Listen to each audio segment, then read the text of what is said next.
नमस्कार दोस्तों, स्वागत है आप सभी का हमारे YouTube channel Kundan Saini maths पर। चलिए शुरू करते हैं आज की अपनी वीडियो को, जिसमें हम आरआरबी ग्रुप डी के क्वेश्चन करा रहे हैं मैथ्स के। तो आज ये तीसरी क्लास है, तो चलिए शुरू करते हैं आज की अपनी क्लास को। लेकिन उससे पहले अगर आप हमारे चैनल पर पहली बार आए हैं तो चैनल को सब्सक्राइब करना ना भूलिए। चलिए शुरू करते हैं। पहला क्वेश्चन देखते हैं क्या कह रहा है। 1/20 10/40 का कितना प्रतिशत है? कैसे करेंगे? सिंपल, 1/20 ऊपर कह रहा है 10/40 से कितना प्रतिशत है, 10/40 नीचे, प्रतिशत मतलब मल्टीप्लाई बाई 100। बस इसको सॉल्व करना है। तो 20 दूनी 40, 2 आ जाएगा, 2 पंचे 10, 5 आ जाएगा, 5 दिशा में 100। Option number B is the correct answer for this question. चलिए नेक्स्ट क्वेश्चन की तरफ बढ़ते हैं। आज का दूसरा क्वेश्चन देखते हैं क्या कह रहा है। यदि tan theta is equal to 12/5 तो sec थीटा का मान ज्ञात कीजिए। देखिए tan थीटा की वैल्यू कैसे निकालेंगे।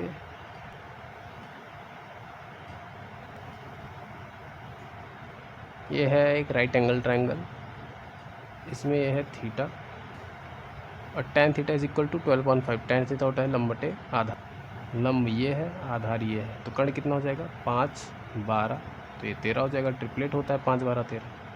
पूछा है sec थीटा, sec थीटा होता है कर्ण बटे आधार, तो कर्ण ये है, आधार ये है, 13/5। Option number D is the correct answer for this question. चलिए नेक्स्ट क्वेश्चन देखते हैं इस क्वेश्चन को। यदि p बराबर 6 q बराबर -3 है तो इसका मान ज्ञात कीजिए। देखिए यहाँ पे ये कोई फार्मूला मतलब p प्लस q का होल क्यूब नहीं बन रहा है। क्या करेंगे हम, p की वैल्यू और q की वैल्यू पुट कर देंगे। p इज इक्वल टू 6 है तो 6 का क्यूब होता है 216 माइनस p स्क्वायर है 6 6 36 3 है 108 प्लस 3p मतलब 18 प्लस 3q मतलब -9। 3q स्क्वायर 3 3 9 प्लस का 27 प्लस q का क्यूब -3 का क्यूब मतलब कि -27। बस इसी को सॉल्व कर लीजिए। 27 से 27 कैंसिल, 18 में से 9 गया 9, 216 में से 108 गया तो 108, और 108 और 9 हो जाता है 117। Option number D is the correct answer for this question. चलिए नेक्स्ट क्वेश्चन देखते हैं। सोनिया की शादी 15 वर्ष पहले हुई थी। उसकी वर्तमान आयु उसकी शादी के समय की आयु का 8/5 गुना है। उसकी शादी के समय उसकी बहन उससे 8 वर्ष छोटी थी। उसकी बहन की वर्तमान आयु ज्ञात कीजिए। करते हैं। देखिए यहाँ पे क्वेश्चन कह रहा है उसकी वर्तमान आयु उसकी शादी के समय की आयु का 8/5 गुना है। उसकी शादी के समय उसकी आयु 5x थी, अभी कितनी हो गई है 8x बढ़ गई है। और यही इन दोनों का डिफरेंस यानी 3x की वैल्यू कितना है, इस शादी के बाद की है और इस शादी के समय की है। इन दोनों का डिफरेंस कितना है, कह रहा है सोनिया की शादी 15 वर्ष पहले हुई थी, मतलब कि इन्हीं दोनों का डिफरेंस है 15 वर्ष।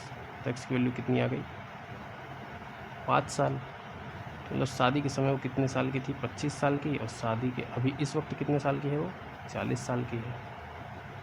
कह रहा है उसकी शादी के समय उसकी बहन उससे 8 वर्ष छोटी थी, तो उसकी बहन की वर्तमान आयु ज्ञात कीजिए। तो वर्तमान आयु ज्ञात करने के लिए 40 में 8 माइनस कर देंगे, कितना आ जाएगा 32। तो option number B is the correct answer for this question. चलिए अगला क्वेश्चन देखते हैं, आज का 5वां क्वेश्चन। 3 पाइप ए बी और सी एक खाली टैंक को क्रमशः 40 मिनट 20 मिनट और 30 मिनट में पूरा भर सकते हैं। जब टैंक खाली होता है तो तीनों पाइप खोल दिए जाते हैं। ए बी सी क्रमशः रासायनिक विलयन पी क्यू और आर डिस्चार्ज करते हैं। 9 मिनट के बाद टैंक के द्रव में विलयन क्यू का अनुपात कितना है। एक पाइप ए है, एक पाइप बी है, एक पाइप सी है। इसकी एफिशिएंसी 40 है, 40 मिनट में ये 20 मिनट में भर देता है और ये 30 मिनट में। तीनों से हम एलसीएम निकाल लेते हैं तो 120 आ जाएगा। एफिशिएंसी निकाल लेते हैं तो इसका 3 आ गया, इसका 6 आ गया और इसका 4 आ गया। और इनके नाम दे दिए गए हैं, मतलब ए बी सी क्रमशः रासायनिक विलयन पी क्यू आर, मतलब ये पी निकालता है, ये क्यू डिस्चार्ज करता है और ये आर डिस्चार्ज करता है, मतलब सी आर ए पी और बी क्यू निकालता है। कह रहा है 9 मिनट के बाद टैंक के द्रव में विलयन क्यू का अनुपात कितना है। 9 मिनट के बाद विलयन का अनुपात कितना है। देखिए 9 मिनट में टंकी कितनी भर जाएगी, हमको ये नहीं पूछा, हमसे पूछा है द्रव में विलयन क्यू का अनुपात कितना है। विलयन क्यू का अनुपात कितना, देखिए यहाँ पे विलयन क्यू कितना है 6 रेशियो, 6 और टोटल कितना है 6 3 9 9 4 13, 6/13 यही हमारा राइट आंसर हो जाएगा। अनुपात पूछा है तो ये है क्यू का अनुपात ओवरऑल सब में और 6/13, चाहे 9 मिनट बाद पूछे चाहे 10 मिनट बाद पूछे रेशियो तो यही रहने वाला है। चलिए अगला क्वेश्चन देखते हैं। प्रेक्षणों 76, 28, 79, 17, 33, 95, 83, 30 और 27 का समांतर माध्य घात कीजिए। सबको ऐड कर लेते हैं तो 6 8 14 9 23, 23 7 30, 3 33, 5 38, 3 41, 7 48 का 8, 5 4 11 2 13 13 7 20 20 21 3 24 9 33 8 41 3 44 2 46 468 हो गया। टोटल कितने नंबर है 1 2 3 4 5 6 7 8 9, 9 से डिवाइड कर देते हैं तो ये हमारा समांतर माध्य हो गया। तो 9 5 45 और 9 2 18, तो option number A is the correct answer for this question. चलिए अगला क्वेश्चन देखते हैं क्या कह रहा है। एक दुकानदार ने एक वस्तु 12.5% लाभ पर 85.50 में बेची। यदि उसने इसे 81.70 में बेचा होता तो उसका लाभ या हानि प्रतिशत कितना होता।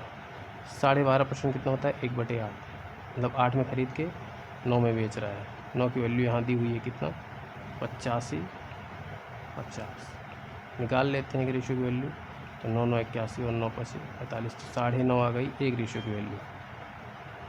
हमको निकालना है 8 रेशियो की वैल्यू कितना हो जाएगा 9 8 72 5 8 40, यानी 76 रुपये उसका कॉस्ट प्राइस था।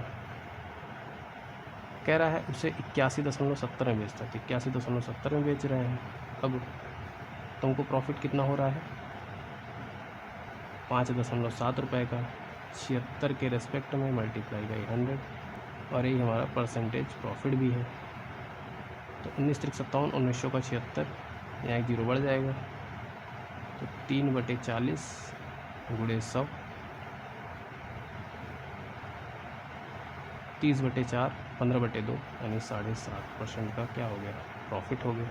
तो option number A is the correct answer. चलिए अगला क्वेश्चन देखते हैं। ये क्वेश्चन क्या कह रहा है 370 से 384 के बीच कितनी अभाज्य संख्याएं हैं। कैसे करेंगे देखिए 374 तो है नहीं, यहाँ बीच में क्या है तो 375 भी नहीं होगा कि लास्ट में 5 डिजिट है, 376 भी नहीं होगा, 377 तो उसको लिख लेते हैं 377, 378 नहीं होगा 379 लिख लेते हैं, 380 नहीं होगा 381 लिख लेते हैं, 382 नहीं होगा 383 लिख लेते हैं और 384 तक ही हमको जाना था। अब क्या करेंगे अब देखते हैं किसका डिजिट सम 12 9 मतलब कि 3 का मल्टीपल आ रहा है। तो 7 3 10 7 17 आ रहा है इसका, 7 3 10 9 19 आ रहा है, 8 3 11 1 12, मतलब कि ये नहीं होगा अभाज्य। 8 3 11 3 14। अब क्या करेंगे मतलब अभी 3 संख्याएं बची हुई हैं, इसमें से अभी और हमको एलिमिनेट करना है। कैसे करेंगे देखिए सब 379 383 377 है, तो ऐसा नंबर लेते हैं जिसका स्क्वायर रूट इनके आसपास है। जैसे 324 किसका है 18 का, और उसके बाद है 400 किसका है 20 का। मतलब 20 से कम नंबर जितने भी अभाज्य नंबर हैं उनसे कट करके सबको देखते हैं। 20 से कम नंबर कौन कौन से हैं अभाज्य 2 है 3 है 5 है 7 है 11 13 17 और 19, इन सब से कट करके देखते हैं। 2 से तो होगा नहीं, 3 से भी नहीं हुआ, 5 से भी नहीं हो रहा। अब 7 से देख लेते हैं सबको, तो 7 5 35 नहीं हो रहा है। अब 11 से कर लेते हैं, 11 3 33 नहीं हो रहा है। 13 से कर लेते हैं, 13 दूनी 26, 13 दूनी 26, 11 बचेगा 13 9 117, तो ये 13 से डिविजिबल है ये वाला नंबर। तो बचा कितना एक ये बचा है एक ये बचा है, इन सबको भी देख लेते हैं 13 से। 13 दूनी 26, 11 बचेगा नहीं होगा, 13 दूनी 26। 17 से देख लेते हैं, 17 दूनी 34 नहीं, 17 दूनी 34 नहीं, 19 दूनी 38, 19 से 19 नहीं हो रहा है। तो मतलब यही 2 नंबर हैं, कौन कौन से, एक ये और एक ये, यही 2 नंबर हैं जो इनमें से किसी भी संख्या से डिविजिबल नहीं है। यही 2 नंबर हमारे अभाज्य नंबर है। तो option number A is the correct answer for this question. चलिए अगला क्वेश्चन देखते हैं, आज का 9वां क्वेश्चन। 160 मीटर और 140 मीटर लंबी 2 ट्रेनें क्रमशः 100 किलोमीटर पर आवर और 130 किलोमीटर पर आवर की चाल से एक ही दिशा में चल रही हैं। पीछे से आ रही तेज़ चाल वाली ट्रेन को दूसरी ट्रेन को पूर्ण रूप से पार करने में लगा समय मिनट में याद कीजिए। चलिए करते हैं। तो समय बराबर क्या होता है, दूरी बटे चाल। दूरी कितनी है 160 और 140 300 बटे चाल। एक ही दिशा में चल रही है तो दोनों का डिफरेंस। तो 30 किलोमीटर पर आवर है तो 5 बटे 18 से मल्टीप्लाई कर देते हैं और सॉल्व कर लेते हैं इसको। तो कितना हो गया 2, 18 दूनी 36, 36 के आगे ये सेकंड आ गया, हमको निकालना है मिनट में। तो 36 बटे 60 minute 0.6 minute. Option number B is the correct answer for this question. चलिए अगला क्वेश्चन देखते हैं, आज का अंतिम क्वेश्चन क्या कह रहा है। दो संख्याओं का महत्तम समापवर्तक 23 है। यदि उनका योग 161 है तो इन संख्याओं का संभावित जोड़ा है।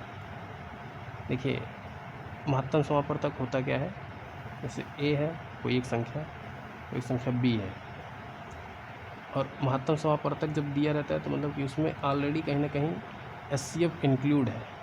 इंक्लूड है का मतलब मेरा कहने का ये है कि A into H plus B into H is equal to, इन दोनों का योग दिया है 161, तो 161 हो गया। तो इसमें कहीं ना कहीं H दोनों में कॉमन है तो वही हाईएस्ट कॉमन फैक्टर होगा, तो H कॉमन ले लेते हैं।